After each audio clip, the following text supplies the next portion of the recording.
Hello, this video is going to be about remote access, how to access your NAS remotely when you're away from home over the internet. And I'm going to be going through 3 different ways to do it. One is direct connection using port forwarding. Other one is proxy, bouncing through a third-party server. And the third option is VPN, when you create a private tunnel between your NAS and wherever you are located with your laptop or any other device. So why would you want to connect remotely? That would be first question. And the most popular situation would be because of multimedia server, for example, Plex or DS video station, things like that.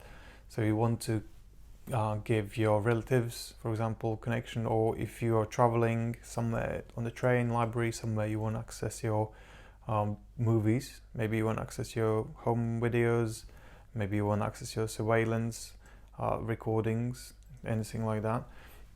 These are the situations when you would want remote access. This includes also backing up your phone when you're away, or if you need to access certain files like Dropbox, because NAS have their own apps similar to Dropbox, so you may want to connect remotely. So here's like a big summary table. If you want, you can pause and make your own decision on this slide and just stop watching this video, or you can bear with me and go deeper with about every single way you connect. So the most common way to connect would be QuickConnect. There's a Synology way of connecting. With a few clicks away you can set these up. QNAP have as well their QNAP Cloud ID. It works very similar to QuickConnect. All you need to do is go to control panel, external access, and type in whatever ID you want to use, like Ed Synology or Ed New York, whatever. You can use that alias, this nickname, to connect to your NAS wherever you are. And QNAP has QNAP Cloud ID app you can install, and the setup is going to be very similar as well. You choose the name and set this up. So when you can see on the right hand side, there's a screenshot of the phone app, for example, Synology Photos. So instead of typing in IP address, you just type in your QuickConnect ID at the top. This is how it's going to know what's the name of your server, how to connect to the server, and then you do your username and password like you would normally do if you were in your local network.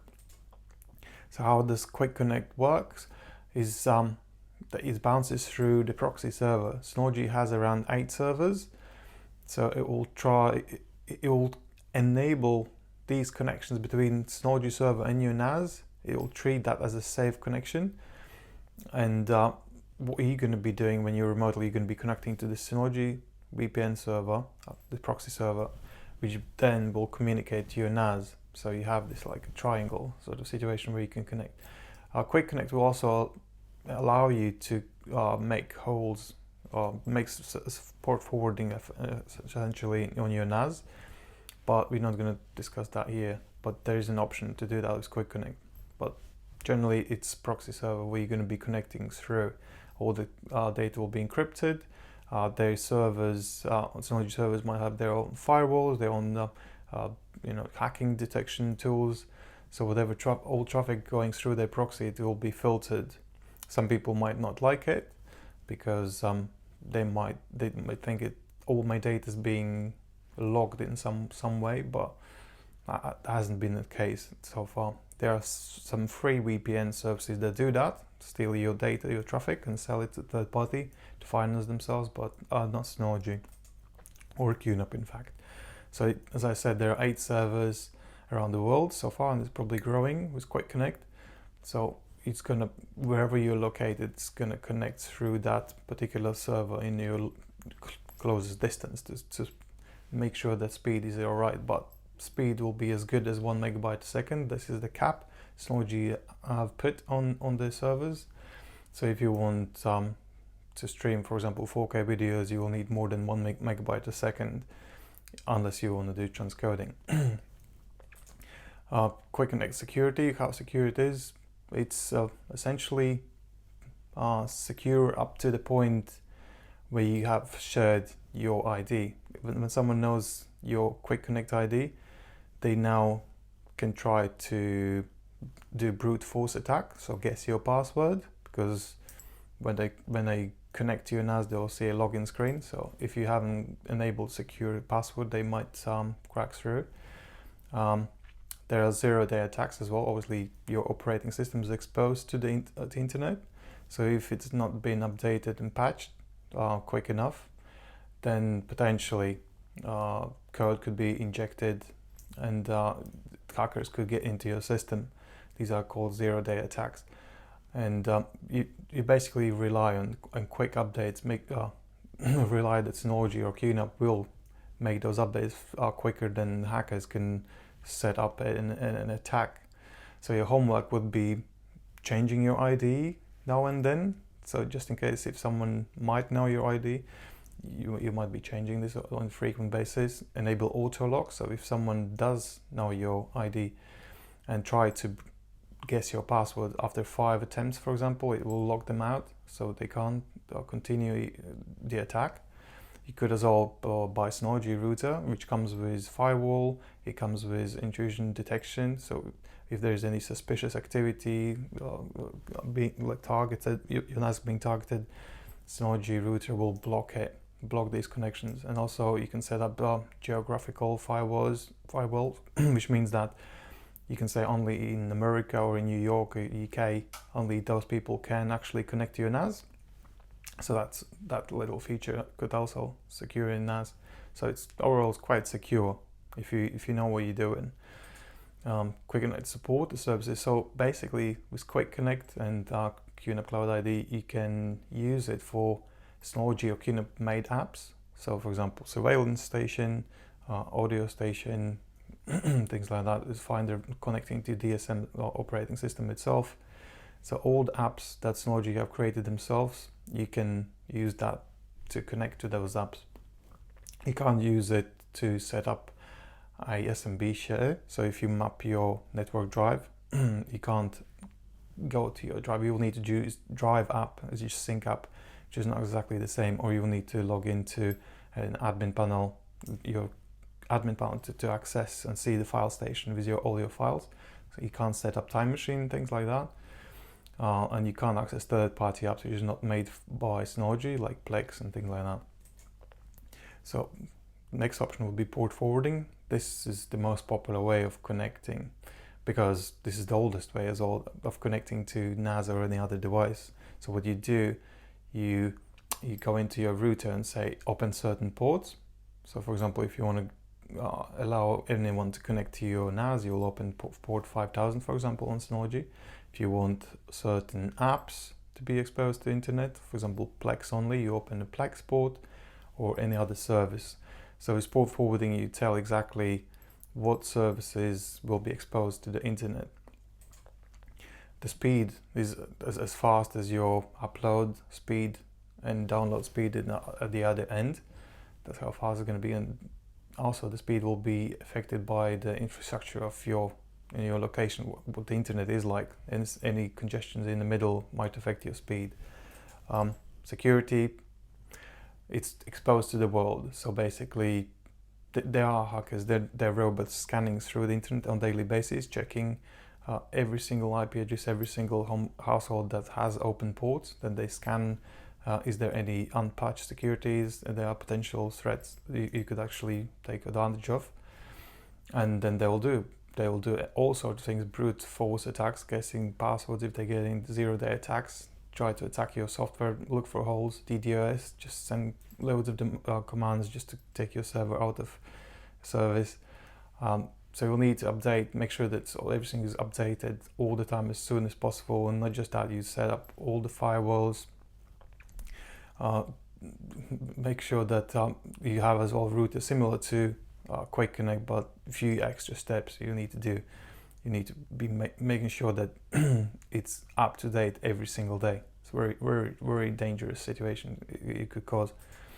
But support the services, you can't do Time Machine backups, you can't mount SMB, because you only expose this port, certain port for certain service, and SMB is not part of it. You could use WebDAV, things like that maybe, but not SMB, Time Machine backups, things like that. Then we move on to VPN. sort of way of connecting, which is when you create a tunnel between your NAS and your device you connect to.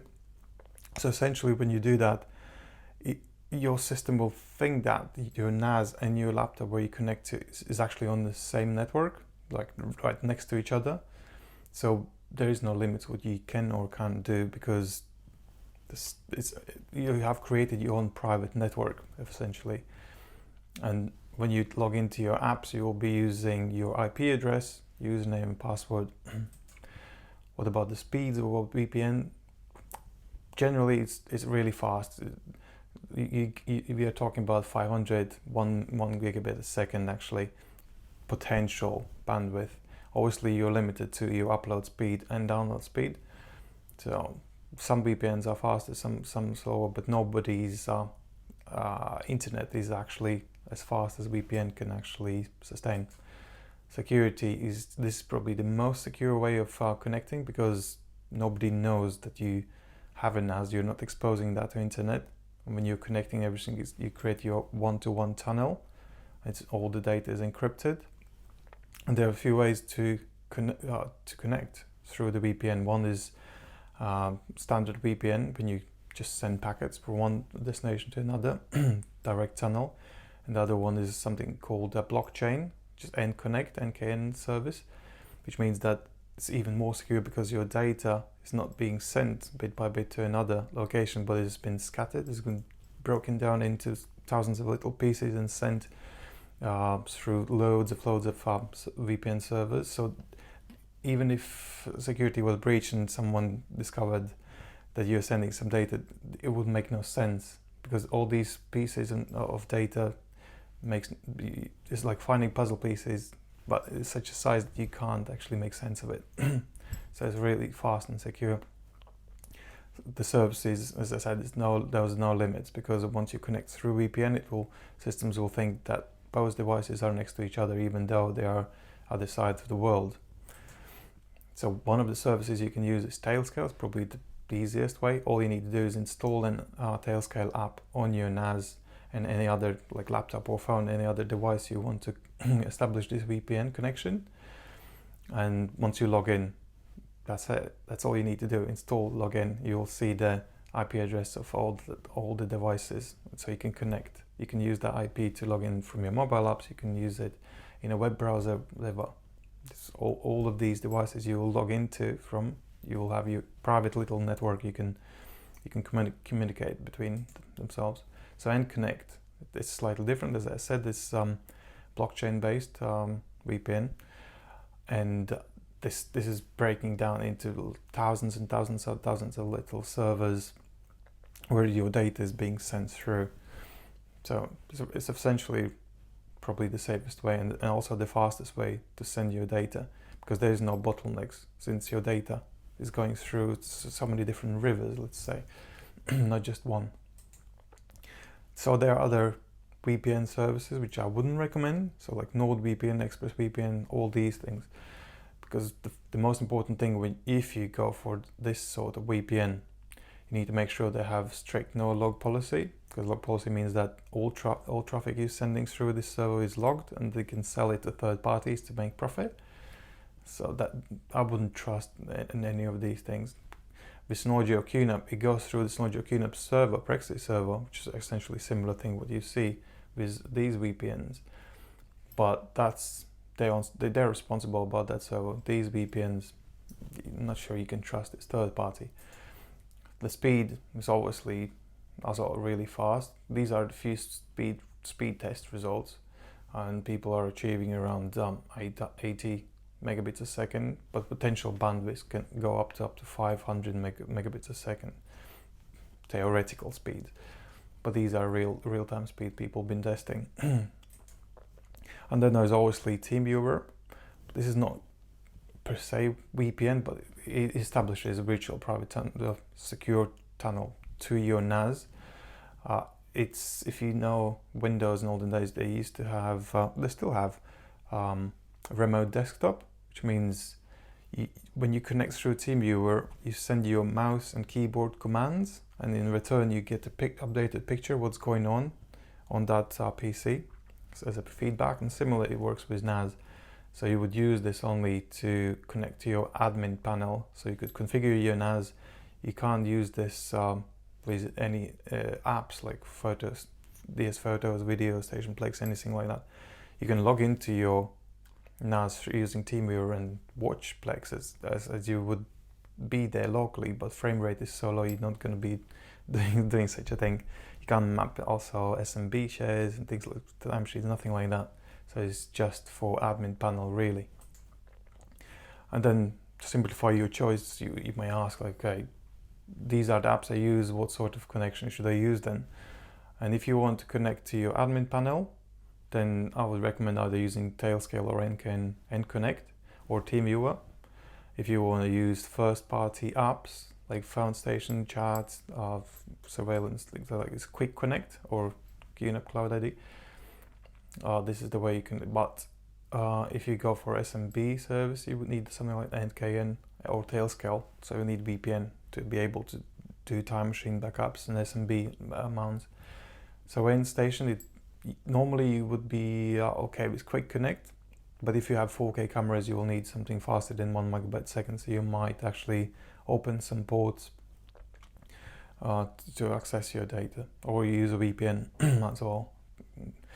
If you use your apps on your phone or TV, the easiest way to connect will be QuickConnect. You could use port forwarding again if the speed you need to be higher than 1 megabit per second. So you would consider port forwarding. And third-party apps like Plex server, I would recommend their own relay service. Those who are not subscribers is 1 megabit per second. Those who have a subscription with Plex, it's 2 megabytes a second, which is kind of okay. But again, with heavy 4K, if you don't want to transcode and stream directly, you will need port forwarding or even VPN. You can use VPN for anything. Virtual Machine Manager, QuickConnect, that's a first-party app as well. rsync backups, I would recommend VPN for those to make it secure. If you want to read a little bit more, you can go to NAS Compares and read about what I was just talking about on this article, Speed versus Security. If you want to learn how to actually set things up, I'll have described TailScale and nConnect on the article, how to access your NAS remotely, a comparison. I hope this was helping you to make up your mind in any way. If you have any questions, you can always go to NAS Compares, send an email, put a comment down below, and we're going to come back to you or even make a video like this. Cheerio.